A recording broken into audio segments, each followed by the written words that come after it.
అధికారంలోకి వచ్చి 6 నెలల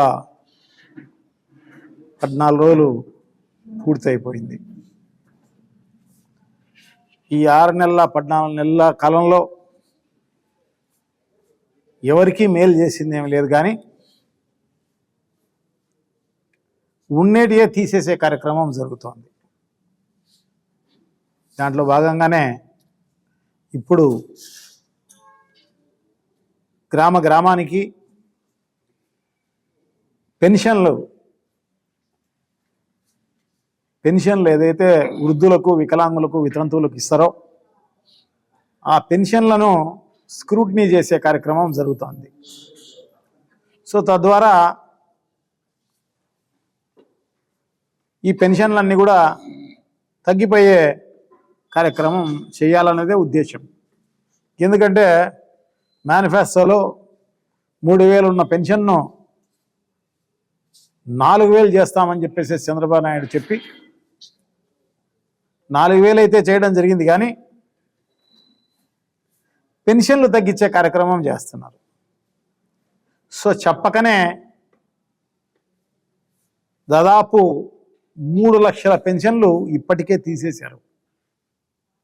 ఎందుకంటే జగన్మోహన్ రెడ్డి గారి దిగిపోయే నాటికి 66,34,746 పెన్షన్లు గతంలో ఇచ్చేవాళ్ళు. సో ఈ రోజుకు అది 63,20,282 పెన్షన్లకు దిగిపోయింది. అంటే 3 లక్షల చిల్లర పెన్షన్లు వృద్ధులకు, వితంతువులకు, వికలాంగులకు తీసేసే కార్యక్రమం అంతా కూడా చేయడం జరుగుతోంది. గతంలో జగన్మోహన్ రెడ్డి గారు ఈ పెన్షన్లకు మాత్రమే దాదాపు 92,547 కోట్ల రూపాయలు ఖర్చు పెట్టిన పరిస్థితి అన్నమాట. అంటే డబ్బుల గురించి కాదు, కానీ అర్హతే ప్రమాణికంగా పార్టీలకు అతీతంగా, కులాలకు అతీతంగా, మతాలకు అతీతంగా, వర్గాలకు అతీతంగా ఎవరైతే అర్హత ఉందో వాళ్ళందరికీ పెన్షన్లు ఇచ్చిన పరిస్థితి అన్నమాట. అది కూడా పొద్దున్నే తెల్లారుజామునే వాళ్ళ ఇండ్లకి తట్టి గుడ్ మార్నింగ్ చెప్పి 1వ తారీఖు ఆదివారం రాని, పండగ రాని, ఇంకా వేరే ఏదైనా సెలవులు రాని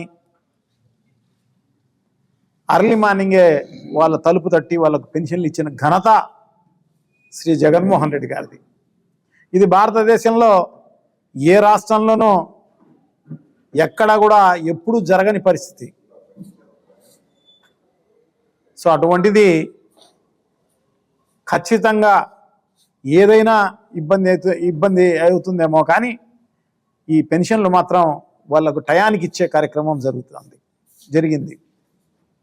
సో ఎందుకంటే వాళ్ళందరూ పాపం నెల పొడుగునా వెయిట్ చేస్తుంటారు, 1వ తారీఖు ఎప్పుడొస్తుందా అని. వృద్ధులు కానీ, ఎందుకంటే వికలాంగులు కానీ వాళ్లకు మందులకు డబ్బులు కావాల్సిన అవసరం ఉంది. అదే కాకోకుండా వాళ్ళు ఒంటరి వాళ్ళైతే వాళ్లకు ఈ డబ్బులతోనే బ్రతికే కార్యక్రమం జరుగుతుంది. అంటే రోజుకు 100 రూపాయల ప్రకారం 3,000 రూపాయలు ఇచ్చిన పరిస్థితి. సో ఒకవైపు అట్లా జరిగింది. ఒకవైపు చంద్రబాబు నాయుడు గారు పెన్షన్లు పెంచుతామని చెప్పి ఇప్పటికే 3 లక్షల పెన్షన్లు తీసేయడం జరిగింది. 3 లక్షల పెన్షన్సే కాదు, ఇంకా ఇప్పుడు స్క్రూటినీ చేసే కార్యక్రమం ఆ మండల అధికారులతో కాదు, వేరే మండలం నుంచి ఒక టీంను పంపించే కార్యక్రమం జరుగుతుంది. అది కూడా గ్రామం మొత్తం కూడా కాదు, 40 మందికి ఒక స్క్రూటినీ ఆఫీసరు. అంటే అంత పెద్ద ఎత్తున స్క్రూటినీ చేసే కార్యక్రమం జరుగుతుంది అన్నమాట. అంటే ఉద్దేశం ఏంది? వైఎస్ఆర్ కాంగ్రెస్ పార్టీకి సంబంధించిన సింపథైజర్స్ కానీ, వైఎస్ఆర్ కాంగ్రెస్ పార్టీ నాయకులకు కానీ వీళ్ళ పెన్షన్లు తీసేయాలి అన్న ఒక దృక్పథంతో, ఒక నీచమైన దృక్పథంతో అది అమలు చేస్తున్న పరిస్థితి అన్నమాట. ఇప్పటికే 3 లక్షల చిల్లర తీసేయడం జరిగింది, ఇంకొక 5 లక్షల పెన్షన్లకు టార్గెట్ పెట్టడం జరిగింది అన్నమాట. అంటే దాదాపు 8-10 లక్షల పెన్షన్లు తీసేసి ఊరిక 1000 రూపాయలు పెంచేసి మేము పెంచినామని చెప్పేసి చెప్పడమే తప్ప వేరే ఏం లేదన్నమాట. నిజంగా చాలా దారుణం. ఎందుకంటే పార్టీలకు అతీతంగా, కులాలకు అతీతంగా, మతాలకు అతీతంగా జగన్మోహన్ రెడ్డి గారు ఇస్తే, సో ఈరోజు మళ్ళీ పార్టీలను ముందుకు తీసుకొచ్చి వైఎస్ఆర్ కాంగ్రెస్ పార్టీ వాళ్ళను ఇబ్బంది చేయాలి అన్న ఉద్దేశం అన్నమాట. అదే కాకుండా అరెస్ట్ చేసే కార్యక్రమం కూడా జరుగుతుంది. వాళ్ళు చెప్పిన పని చేయకపోతే మీ పెన్షన్ తీసేస్తాం ఎవరికైనా కానీ.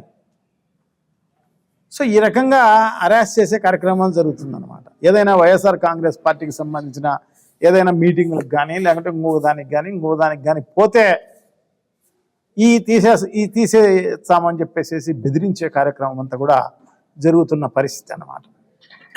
సో చాలా దారుణం, చాలా దారుణం.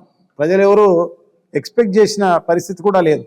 సో ఇదొకటే కాదు, అన్ని రకాలుగా సూపర్ 6 అని చెప్పేసి ప్రజలందరినీ మభ్యపెట్టి, మోసగించి, అబద్ధాలాడి అధికారం లేకొచ్చి ఒక్కటి కూడా అమలు చేసిన పరిస్థితి లేదు. సో తప్పకుండా ఖచ్చితంగా వాళ్లకు బుద్ధి వచ్చేటట్టుగా ప్రజలు సమాధానం చెప్పే కార్యక్రమం జరుగుతుంది అన్నమాట.